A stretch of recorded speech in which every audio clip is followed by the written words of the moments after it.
ഇന്ന് വെള്ളയപ്പം മാത്രമല്ല കേട്ടോ, നമുക്ക് നല്ല റോസ് കളറിലുള്ള അപ്പം, പിങ്ക് അപ്പം, അതുപോലെ തന്നെ നീല അപ്പം ഒന്ന് റെഡിയാക്കി എടുത്താലോ. അപ്പോൾ അതിന് വേണ്ടിയിട്ട് ഞാൻ തലേ ദിവസം അപ്പത്തിൻ്റെ മാവ് അരച്ച് റെഡിയാക്കി വെച്ചിരുന്നു കേട്ടോ. അപ്പോൾ ഇനി വേണ്ടത് അതിലോട്ടേക്ക് ചേർക്കാൻ വേണ്ടിയിട്ടുള്ള ആ ഒരു കളറുള്ള ആ ഒരു വാട്ടറാണ്. അതായത് നീല നിറം കിട്ടാൻ വേണ്ടിയിട്ട് ശംഖുപുഷ്പം ഉണ്ടല്ലോ, അത് കുറച്ച് വെള്ളത്തിൽ ഇട്ടിട്ട് നന്നായിട്ട് ചൂടാക്കിയിട്ടൊന്ന് കുറുക്കിയെടുക്കണം കേട്ടോ. അതുപോലെ തന്നെ ബീട്രൂട്ട് ഉണ്ടല്ലോ, ഒരു ബീട്രൂട്ടിൻ്റെ പകുതിയോളം നമ്മൾ ഒന്ന് മിക്സീൻ്റെ ചെറിയ ജാറിലിട്ടിട്ട് കുറച്ചും കൂടെ വെള്ളം കൂടെ ചേർത്തിട്ട് അരിച്ചിട്ട് ഇതുപോലെ ഒന്ന് അരിച്ചെടുത്ത് രണ്ടും ഒന്ന് ഞാൻ മാറ്റി വെച്ചിട്ടുണ്ട്. ശംഖുപുഷ്പം കുറച്ച് അധികം തന്നെ പൂവുണ്ടായാലാണ് നല്ല കളർ ഉണ്ടാവുക കേട്ടോ. ബീട്രൂട്ട് പിന്നെ കുഴപ്പമൊന്നുമില്ല, നിങ്ങൾക്കറിയാലോ ബീട്രൂട്ട് നമ്മൾ കുറച്ചെടുത്താൽ തന്നെ നല്ലൊരു കളർ വരുന്നതായിരിക്കും. അപ്പോൾ എപ്പോഴും നമ്മൾ വെള്ള കളറുള്ള അപ്പം അല്ലേ ഇത് കഴിക്കുന്നത് അല്ലേ. അപ്പോൾ ഒന്ന് വെറൈറ്റി ആയിക്കോട്ടെ എന്ന് വിചാരിച്ചിട്ടാണ് ഇങ്ങനെ ഒന്ന് ചുട്ടെടുത്തത്. എന്നിട്ട് അപ്പത്തിൻ്റെ മാവ് വേറൊരു ബൗളിൽ ഞാൻ കുറച്ചെടുത്ത് ഒഴിക്കുന്നുണ്ട്. അതിലോട്ടേക്ക് ഞാൻ ആദ്യം ചുടുന്നത് ആ ശംഖുപുഷ്പത്തിൻ്റെ കളറിലുള്ള ആപ്പാണ് കേട്ടോ. അപ്പോൾ കുറച്ച് മാത്രം ഒന്ന് ഒഴിച്ചു കൊടുക്കുന്നുണ്ട്. എന്താണെന്ന് വെച്ച് കഴിഞ്ഞാൽ വെള്ളാപ്പത്തിൻ്റെ മാവ് ഓൾറെഡി ലൂസായിട്ടാണ് ഇരിക്കുന്നത്. അപ്പോൾ കൂടുതൽ ലൂസായിട്ടുണ്ടെങ്കിൽ നമ്മുടെ ആപ്പം ശരിയായിട്ട് വരില്ല. അപ്പോൾ കുറച്ചൊന്ന് ഒഴിച്ചു കൊടുത്തിട്ട് അപ്പച്ചട്ടി നന്നായിട്ട് ചൂടായ ശേഷം അതിലോട്ടേക്ക് നമുക്ക് ആവശ്യത്തിന് വേണ്ട മാവ് ഒന്ന് ഒഴിച്ചു കൊടുക്കുക. എന്നിട്ട് ഇതുപോലെ ഒന്ന് ചുറ്റിച്ചു കൊടുക്കണം. എന്നിട്ട് 1-2 മിനിറ്റ്, നമുക്കറിയാമല്ലോ അത് വേവാൻ വേണ്ട സമയമൊക്കെ, ഒരുപാട് തിക്നെസ് ഇല്ലാത്തതുകൊണ്ട് തന്നെ പെട്ടെന്ന് അങ്ങ് വെന്തോളും. അപ്പോൾ 1-2 മിനിറ്റ് ഒന്ന് മൂടി വെച്ചിട്ട് വേവിച്ചെടുക്കാം. കണ്ടില്ല, ഇതുപോലെ റെഡിയായിട്ട് വന്നിട്ടുണ്ട്. അടിപൊളിയാണ് കേട്ടോ. ശംഖുപുഷ്പമാണല്ലോ, ഒരുപാട് ഹെൽത്ത് ബെനിഫിറ്റ് ഉണ്ട് ശംഖുപുഷ്പത്തിന്, എല്ലാവർക്കും അറിയുന്നത് തന്നെയാണ്.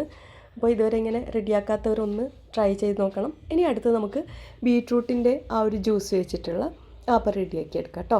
അതിന് വേണ്ടിയിട്ട് നേരത്തെ ചെയ്ത പോലെ തന്നെ ബൗളിലേക്ക് കുറച്ച് മാവ് ഒഴിച്ചെടുക്കുന്നുണ്ട്. അതിലോട്ടേക്ക് ബീട്രൂട്ടിൻ്റെ ജ്യൂസ് ഒരു 2-3 ടീസ്പൂൺ മതി കേട്ടോ. നല്ല കളർ തന്നെ വന്നോളും. കണ്ടില്ലേ, ഈ ഒരു ഇതിൽ റെഡിയായി വന്നിട്ടുണ്ട്. എന്തൊരു കളറാണല്ലേ കാണാൻ തന്നെ. എന്നിട്ട് നേരത്തെ ചെയ്ത പോലെ തന്നെ അപ്പച്ചട്ടി ചൂടായിട്ടുണ്ട്. അതിലോട്ടേക്ക് ഈ മാവ് ഒന്ന് ഒഴിച്ചു കൊടുക്കുക. എന്നിട്ടൊന്ന് ചുറ്റിച്ച് കൊടുക്കുക. 2-3 മിനിറ്റ് ഒന്ന് മൂടി വെച്ചിട്ട് നന്നായിട്ട് വേവിച്ചെടുക്കുക. ആഹാ, ബീട്രൂട്ടിൻ്റെത് കാണാനാണ് കേട്ടോ കൂടുതൽ ഭംഗിയുള്ളത്. എന്ത് രസമാണെന്നോ, ഇതിൻ്റെ ഒരു കളറ് കാണുമ്പോൾ തന്നെ കുട്ടികളൊക്കെ ചോദിച്ച് കഴിച്ചോളൂ. നല്ലൊരു കളറാണ് എന്ന് വെച്ചിട്ട് ബീട്രൂട്ടിൻ്റെ ആ ഒരു പച്ച ടേസ്റ്റ് ഒന്നും വരുന്നില്ല കേട്ടോ. നമ്മൾ അപ്പം കഴിക്കുന്ന പോലെ തന്നെയാണുള്ളത് സാധാരണ. മൂടി വെച്ച് ഇത് വേവിച്ചെടുക്കുന്നുണ്ട്. അങ്ങനെ നമ്മുടെ 2 കളറിലുള്ള അപ്പം, വെള്ളയപ്പമല്ല, ഒന്നെന്താണ് പിങ്ക് കളറിലുള്ള അപ്പോൾ, അതുപോലെ തന്നെ ബ്ലൂ അല്ലേ, നീലാപ്പോ, അതുപോലെ തന്നെ റോസാപ്പോ അല്ലേ. ഇതെനിക്ക് മോള് പറഞ്ഞു തന്നതാണ് കേട്ടോ. അമ്മ വെള്ളപ്പം എന്ന് പറയല്ലേ, വെള്ളയപ്പം അല്ലല്ലോ ഇതിൻ്റെ കളർ റോസാണല്ലോ. അതുകൊണ്ട് റോസാപ്പം, നീലാപ്പം റെഡി ആയിട്ടുണ്ട്. അതുപോലെ തന്നെ ഞാൻ നോർമൽ നമ്മൾ ചെയ്യുന്ന പോലെ തന്നെ ഒന്ന് വെള്ള കളറൊന്നും ആഡ് ചെയ്യാണ്ട് അങ്ങ് ചേർത്ത് എടുത്തിട്ട് ഒന്ന് ചെയ്തെടുക്കുന്നുണ്ട് കേട്ടോ. അപ്പോൾ ഇന്ന് ഞങ്ങൾക്ക് കടലക്കറിയാണ്. അടിപൊളി കോമ്പിനേഷനാണ് കേട്ടോ.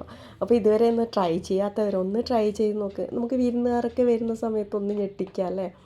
പിന്നെ ഞാൻ വേറൊരു രീതിയിലും കൂടെ ചെയ്തെടുക്കുന്നുണ്ട് കേട്ടോ. അതായത് നമ്മൾ നേരത്തെ റെഡിയാക്കി വെച്ച ബീട്രൂട്ടിൻ്റെ ആ ഒരു ജ്യൂസ് വെച്ചിട്ടുള്ള ആ മാവുണ്ടല്ലോ, അത് ഈ ഒരു ഫ്ലവറിൻ്റെ ഷേപ്പിലൊന്ന് റെഡിയാക്കി എടുക്കുന്നുണ്ട്. നമ്മുടെ പേളിമാണി ചെയ്യുന്ന ആ ഒരു പൂവപ്പം ഉണ്ടല്ലോ, അപ്പോൾ 4 ഇതളുള്ള പൂവാണ് കേട്ടോ ഞാൻ ചെയ്യുന്നത്. എന്നിട്ട് അതിൻ്റെ നടുവിലേക്ക് നമ്മുടെ നോർമൽ ആപ്പത്തിൻ്റെ മാവുണ്ടല്ലോ, അതും ഒന്ന് ഒഴിച്ചു കൊടുക്കുന്നുണ്ട്. അപ്പോൾ നടുവിൽ വെള്ളയും പിന്നെ ബാക്കി ആ ഇതള് വരുന്നിടത്തിൽ എന്താണ് ആ ഒരു പിങ്ക് കളറുമായിട്ട് അടിപൊളിയാണ് കേട്ടോ. എന്ത് രസമാണ് കാണാൻ. ഇപ്പോൾ ചെയ്തതിൽ ഏറ്റവും ഭംഗിയുള്ളത് ഈ ഒരു ആപ്പം കാണാനാണ് കേട്ടോ. അതായത് ഈ കളർ കോമ്പിനേഷൻ ഉണ്ടല്ലോ, വെള്ളയും അതുപോലെ തന്നെ റോസും, എന്ത് ഭംഗിയാണ്.